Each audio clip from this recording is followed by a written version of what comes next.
travailler le mouvement de kettlebell swing. Il y a deux possibilités. Soit le Russian, les bras finiront au niveau des yeux, soit le US où les bras passeront les oreilles.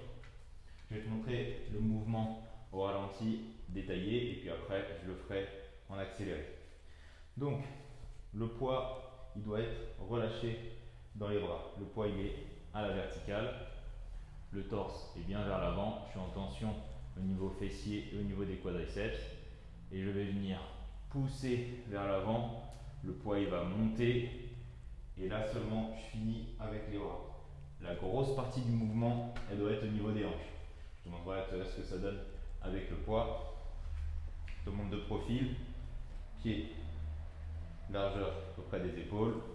Le poids, il est bien relâché à l'aplomb. Je viens pousser fort dans les hanches, je serre les fessiers, j'envoie les bras là-haut et je redescends. Je profite du balancier pour repartir. Essaye de ne pas faire de pause. Ça doit être un mouvement continu, ce sera plus facile. Je te montre ce que ça donne avec un poids un peu plus lourd.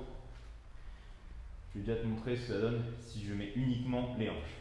Donc je pars le poids à l'aplomb et je tape fort dans les hanches. Tu vois, le poids il arrive quasiment en Russian, donc ici.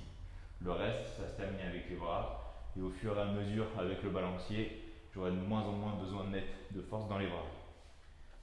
Je te montre ce que ça donne en complet et après je te montre de profil. Et je finis avec les bras. Je repars et je finis avec les bras. Pour amortir, n'hésite pas à le faire en plusieurs fois pour pas te faire mal au dos. Je te montre ce que ça donne de profil uniquement avec les hanches.